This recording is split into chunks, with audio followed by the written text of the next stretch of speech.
আরেকটা প্রবলেম নিয়ে আলোচনা করি, সেটা হচ্ছে ভাইয়া বারবার মোটিভেশন হারায় ফেলি, বারবার মোটিভেশন হারায় ফেলি। এটা কি করব?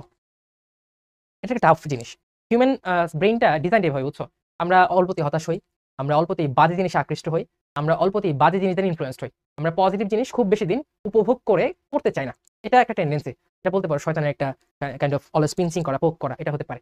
তো তুমি দেখবা তোমার খারাপ জিনিসগুলো করতে খুব আনন্দ লাগতেছে, ওইগুলোতে মনোটনি আসে না, কিছু না। টাইম ওয়েস্ট করতেছো, wow that's life, chill man, এটা বলে টাইম ওয়েস্ট করতেছো।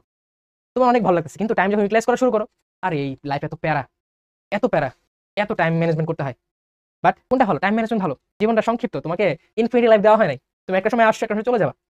এই সীমিত সময়টা অবশ্যই মূল্য দিয়ে ব্যয় করতে হবে। ঠিক আছে? হ্যাঁ, আমরা যে সবসময় পারি এরকম না, আমিও যে সবসময় পারি এরকম না।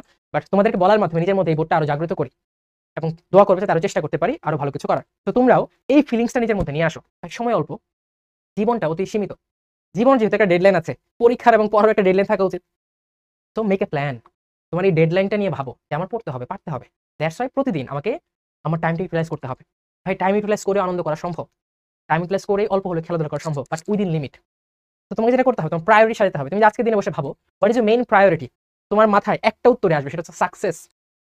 এবং তোমার জন্য সাকসেস হচ্ছে এখন পড়াশোনায় ভালো একটা রেজাল্ট করে তোমার আব্বু আম্মুকে একটা ভালো ফিডব্যাক দেওয়া। That is the most important thing in your life right now. এটা বারবার লিখো, টেবিলে লিখো, ঠিক আছে?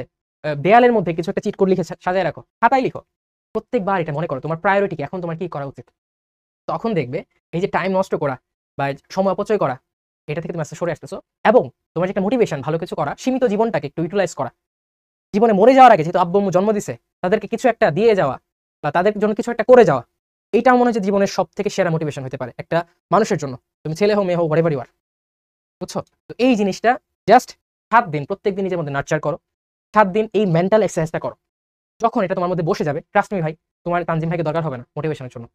তুমি তখন নিজের কাজ দ্বারা মোটিভেটেড থাকবা, নিজের আব্বু আম্মু দ্বারা মোটিভেটেড থাকবা, নিজের ফ্যামিলি দ্বারা মোটিভেটেড থাকবা। You are created to do something, মাথায় রাখতে হবে। ঠিক আছে? তো আজকের দিনটা বা তুমি যেদিনই রেকর্ডটা দেখো, তোমার প্রথম কাজ হচ্ছে নেক্সট 7 দিন সবসময় লিখে হোক, বলে হোক, কথা জোরে জোরে বলে হোক, তোমাকে এই জিনিসটা উপলব্ধি করানো যে তুমি কেন এসেছো, তোমার কি করতে হবে। যদি ভুলে যাও, তোমার আম্মুর চেহারার দিকে তাকাবা, আব্বুর চেহারার দিকে তাকাবা।